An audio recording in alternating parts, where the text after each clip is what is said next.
campanha para a manutenção do nosso grupo.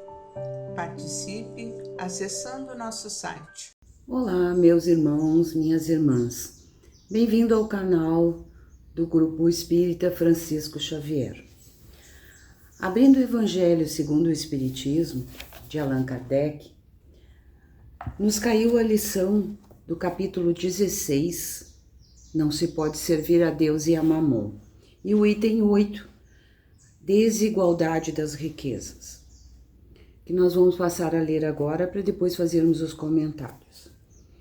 A desigualdade das riquezas é um dos problemas que inutilmente se procurará resolver desde que se considere apenas a vida atual. A primeira questão que se apresenta é esta: por que não são igualmente ricos todos os homens? Não o são por uma razão muito simples: por não serem igualmente inteligentes, ativos e laboriosos para adquirir, nem sóbrios e previdentes para conservar. É, aliás, ponto matematicamente demonstrado que a riqueza, repartida com igualdade, a cada um daria uma parcela mínima e insuficiente, que, supondo efetuada essa repartição, o equilíbrio em pouco tempo estaria desfeito, pela diversidade dos caracteres e das aptidões, que, supondo-a possível e durável, tendo cada um somente com que viver, o resultado seria o aniquilamento de todos os grandes trabalhos que concorrem para o progresso e para o bem-estar da humanidade. Que, admitido desse a ela, a cada um, o necessário, já não haveria o aguilhão que impele os homens às grandes descobertas e aos empreendimentos úteis. Se Deus a concentra em certos pontos, é para que daí se expanda em quantidade suficiente de acordo com as necessidades. Admitido isso, pergunta-se por que Deus a concede a pessoas incapazes de fazê-la frutificar para o bem de todos. Ainda aí está uma prova da sabedoria e da bondade de Deus. Dando-lhe o livre-arbítrio, quis ele que o homem chegasse, por experiência própria, a distinguir o bem do mal, e que a prática do primeiro resultasse de seus esforços e da sua vontade. Não deve o homem ser conduzido fatalmente ao bem nem ao mal, sem o que não mais fora senão um instrumento passivo e irresponsável como os animais. A riqueza é um meio de o experimentar moralmente, mas, como ao mesmo tempo é poderoso meio de ação para o progresso, não quer Deus que ela permaneça longo tempo improdutiva, pelo que incessantemente a desloca. Cada um tem de possuí-la para se exercitar em utilizá-la e demonstrar que uso sabe fazer dela. Sendo, no entanto, materialmente impossível que todos a possuam ao mesmo tempo, e acontecendo, além disso, que se todos a possuíssem, ninguém trabalharia, com o que o melhoramento do planeta ficaria comprometido, cada um a possui por sua vez. Assim, um que não a tem hoje, já a teve ou terá noutra existência. Outro, que agora a tem, talvez não a tenha amanhã. Há ricos e pobres, porque sendo Deus justo como é, a cada um prescreve trabalhar a seu turno. A pobreza é para os que a sofrem a prova da paciência e da resignação. A riqueza é, para os outros, a prova da caridade e da abnegação. Deploram-se com razão o péssimo uso que alguns fazem das suas riquezas, as ignóbeis paixões que a cobiça provoca, e pergunta-se: Deus será justo dando-as a tais criaturas? É exato que, se o homem só tivesse uma única existência, nada justificaria a semelhante repartição dos bens da terra.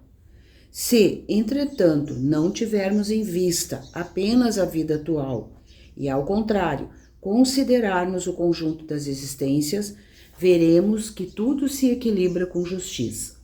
Carece, pois, o pobre de motivo assim para acusar a providência, como para invejar os ricos, e estes para se glorificarem do que possuem. Se abusam, não será com decretos ou leis suntuárias que se remediará o mal. As leis podem, de momento, mudar o exterior, mas não logram mudar o coração. Daí vem serem elas de duração efêmera e quase sempre seguidas de uma reação mais desenfreada. A origem do mal reside no egoísmo e no orgulho. Os abusos de toda espécie cessarão quando os homens se regerem pela lei da caridade. Prova difícil, né, meus irmãos? Muito difícil, mas necessária para o nosso progresso. Como somos espíritos milenares, nós já passamos provavelmente por esta prova por diversas vezes. Hoje, com o conhecimento que o Espiritismo vem nos trazer, que a vida é eterna, que não há uma existência só, nós estamos começando a aprender que a riqueza faz parte do progresso e que ela é necessária. E estamos também aprendendo a melhor utilizá-la, aqueles que a já possuem. E nós, na grande maioria que não possuímos essa riqueza, já conseguimos entender o porquê de não termos. Sabe lá, em outras encarnações, quando possuímos a riqueza, o mal que fizemos com ela, né? Pensamos talvez somente em nós, daí o texto nos falar em egoísmo e orgulho, né? É meu, né? Eu emprego do jeito que eu quiser, mas não é dessa forma, né? Hoje nós sabemos que a gente precisa olhar para o nosso irmão, olhar para o nosso próximo. Ele precisa da nossa ajuda. Se nós não temos condições, muitas condições materiais, mas a gente pode ajudar o nosso próximo de outra forma, através de preces e até mesmo com pouca coisa material, né? Até um tempo atrás eu achava que eu não deveria distribuir quando viessem me pedir, né, algum dinheiro, algum troco, porque já estava julgando, né, a pessoa iria fazer um mau emprego daquilo. Mas eu aprendi uma lição. Nós temos as nossas escolhas e o texto aqui nos traz. O texto nos diz, nós somos feitos de escolhas. Escolhemos o bem ou o mal. Sabe lá se aquele trocado que eu vou dar para o meu irmão que está tão necessitado não seja um exercício para ele praticar, para ele sair da prática de coisas erradas. Quem sabe não é aqui, naquele momento que ele vai parar e refletir, que ele vai fazer um bom uso. E o bom uso, no caso, é para alimentação, é para um remédio, né? Quem sabe? Então, nós não podemos ficar julgando ou negando porque ele vai fazer mau uso. O que eu devo dar de coração, devo ajudar de coração. E o que o outro vai fazer com aquilo que eu doei é problema dele, é a sua escolha. Então, e é aí que está essa prova da riqueza. Quantas pessoas nós conhecemos que possuem riqueza e são avaros, seguram para si, não fazem nada para o outro, não distribuem, não ajudam. E quando a gente sabe que a riqueza é necessária para o progresso da humanidade, vai trazer empregos, vai trazer estudos, aperfeiçoamento na parte tecnológica, na parte da ciência para a descoberta de curas para as doenças. Quantas coisas são possíveis? Na parte empresarial, onde eles vão descobrir instrumentos para melhorar o trabalho de cada um. Então nós precisamos pensar nisso, né?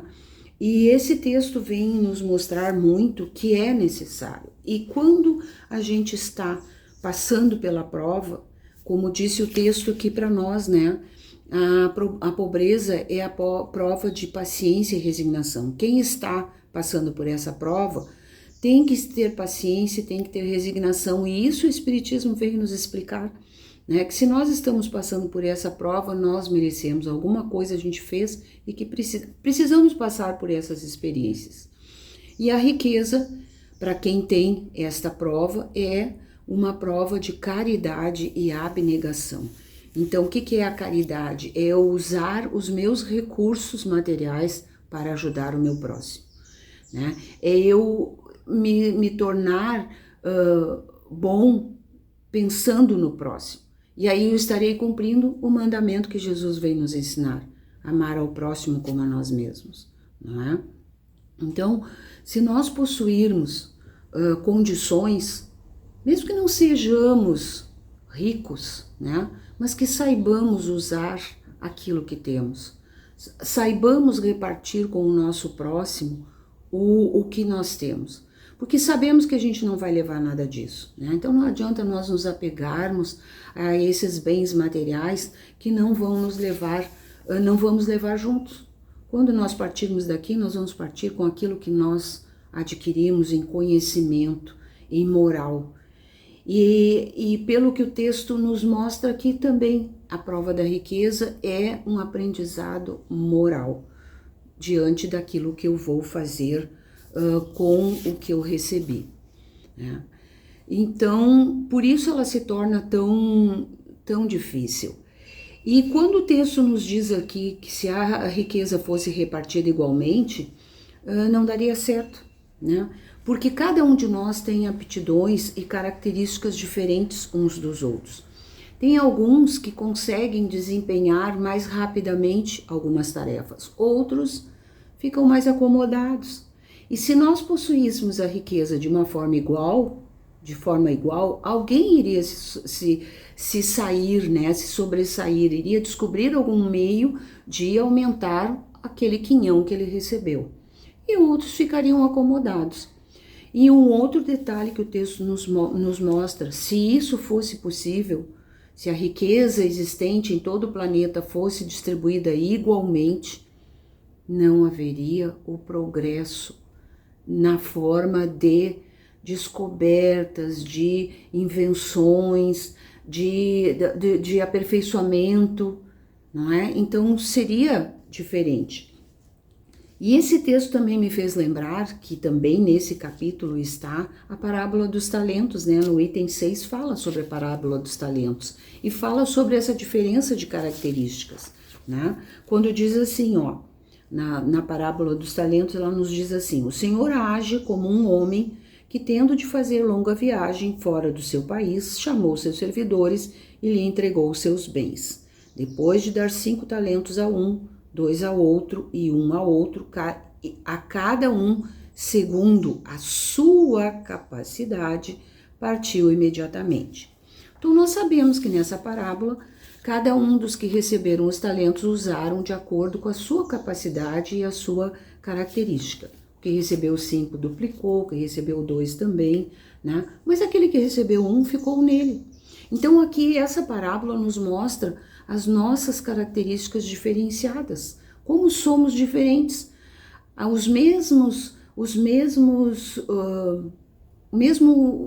mesma experiência dada para cada um, ela é aproveitada de forma diferente, justo porque nós estamos em evolução diferente. Alguns estão mais evoluídos, outros espíritos estão mais atrasados, ainda não compreendem, ainda não encontraram o amor de Deus, né? E Deus é infinitamente justo e bom. E ele sabia, quando ele criou a cada um desses espíritos, ele sabia da nossa capacidade. Ele sabia que do nosso empenho, de nós podermos, com o que já aprendemos, seguir mais rápido ou menos. E sempre os textos, né, nos falam, o próprio Evangelho vem nos trazer, que a nossa evolução é de acordo com a nossa vontade e o esforço que nós fizermos para melhorar. esse texto também já nos diz que alguns aproveitam de uma forma e outros aproveitam de outra, né? Uns se esforçam mais, outros já ficam mais acomodados. Então, o que nós precisamos fazer como espíritos milenares? Aprender sempre. Apreender tudo que nos chega, para podermos colocar em prática as lições que nos chegam, né? Para podermos passar muito bem por essas provas, principalmente por essas provas mais difíceis. E a prova da riqueza é uma das mais difíceis e que mais complicada de nós conseguirmos passar, né? Jesus já dizia, é mais fácil um cabo, né? Um camelo, como diz o nosso evangelho ali, passar pelo fundo de uma agulha do que um rico entrar no reino dos céus. Por quê? Justamente por isso. Porque ele ainda não sabe empregar bem a riqueza que lhe chegou às mãos. Não são todos, mas nós sabemos que alguns ainda, o orgulho e o egoísmo ainda estão muito persistentes. Então era isso que nós tínhamos para hoje, meus irmãos, e nós vamos agora passar para as nossas preces e irradiações. Irmãos, vamos unir nossas almas confiantes para dedicar nosso pensamento e sentimentos fraternos para quem precisa, quem está carente de saúde e de paz. Convidamos todos os irmãos a manterem seus corações e pensamentos vibrando nas preces que faremos a Deus a partir deste momento, em favor daqueles a quem endereçarmos nossas vibrações. Prece para os enfermos. Neste momento, abrimos uma corrente de vibrações em benefício de nossos irmãos enfermos que se encontram em nossas casas, hospitais, casas de caridade e demais locais onde se acham passando por dolorosas provações. Senhor, pedimos alívio para estes irmãos, que o teu infinito amor permita que os divinos mensageiros possam deles se aproximar, suavizando-lhes o sofrimento. Senhor, se as tuas leis permitirem, que possam recuperar a saúde e tenham muita coragem e esperanças sob a tua misericórdia infinita. Prece para os desencarnados. Pai, lembramos com muito carinho dos nossos irmãos desencarnados, pedindo tuas bênçãos a estes irmãos queridos, que possam despertar para a realidade espiritual sob a luz da verdade e de teu sublime amor, que se esclareçam, se libertem de todas as perturbações, reanimem-se e progridam, envolvidos na força da tua amorosa proteção. Prece para os lares.